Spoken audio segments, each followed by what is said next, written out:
Tu as besoin d'aide humaine au quotidien et tu te demandes comment préserver ton intimité.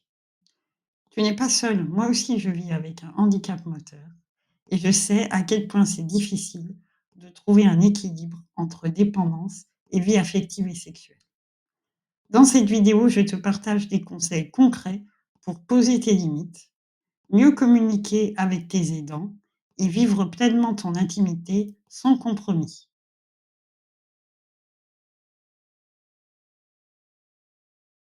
Quand on a besoin d'assistance pour les gestes du quotidien, il y a une intrusion inévitable dans l'intimité.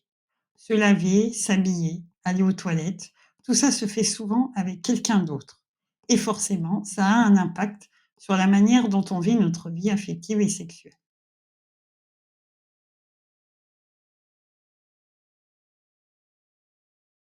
Le premier conseil, il s'adresse aux parents de jeunes en situation de handicap. Ce n'est pas parce que votre enfant est dépendant de vous qu'elle ne peut pas avoir d'espace intime. Par exemple, pensez à lui laisser des moments seuls dans sa chambre. Ne lisez pas ses messages et n'écoutez surtout pas ses conversations. Laissez-le utiliser une dictée vocale, par exemple, pour écrire, sans être constamment entendu. Et surtout, un classique, mais qu'il faut toujours répéter, frapper avant d'entrer. Ce sont des petites choses, mais elles posent les bases du respect du consentement et de la vie privée.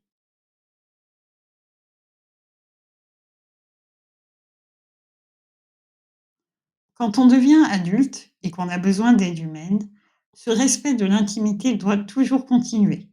Il est important de faire comprendre aux aidants, qu'ils soient professionnels ou familiaux, que l'intimité ne disparaît pas avec la dépendance. Certaines personnes préfèrent vouvoyer leur auxiliaire de vie, d'autres non. Tout le monde fait comme il veut, mais l'essentiel, c'est de poser un cadre clair dès le départ. Il faut aussi avoir conscience que les situations de dépendance créent forcément des rapports de pouvoir, parfois même très subtils, et que même avec la meilleure volonté du monde, il faut les reconnaître et les garder à l'œil.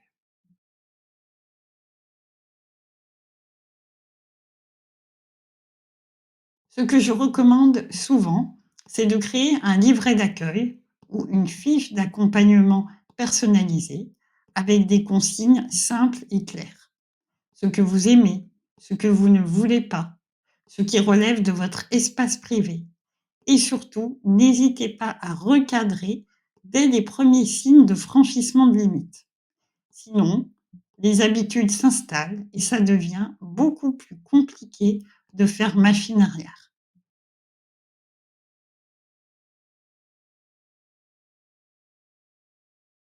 Quand il y a besoin de beaucoup de présence humaine, penser l'organisation de l'espace peut aussi aider. Par exemple, prévoir une petite pièce dédiée pour l'auxiliaire de vie permet de garder un peu de distance. L'idée, c'est de garantir la sécurité sans être envahi.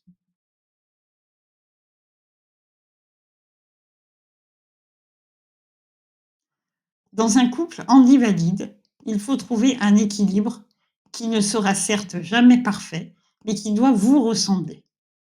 Moins d'aide humaine permettra plus de moments d'intimité, mais plus de dépendance au partenaire. Plus d'aide humaine créera moins de dépendance au partenaire, mais plus d'envahissement dans la vie de couple. Là encore, la clé, c'est la communication. Parlez de vos besoins en aide humaine dès le début d'une relation. C'est important pour éviter les malentendus ou les freins inutiles.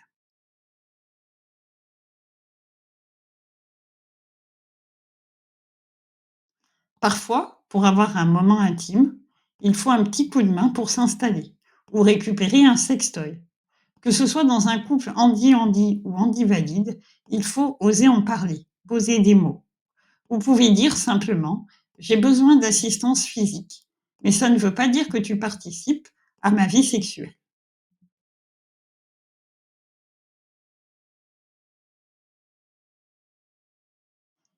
Si c'est possible, demandez-lui de s'éloigner, d'aller dans une autre pièce, ou même dehors s'il fait beau. Ce sont des ajustements qui permettent de garder ces moments juste pour vous.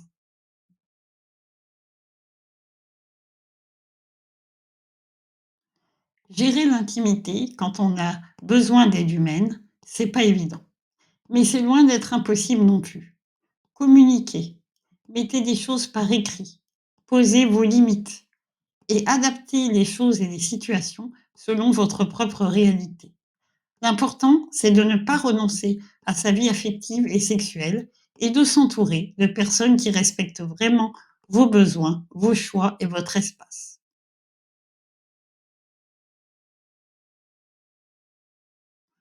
Je peux t'accompagner en coaching, que ce soit pour mieux faire respecter ton intimité avec tes aidants, poser tes limites sans culpabiliser, ou encore apprendre à mieux communiquer dans ta relation.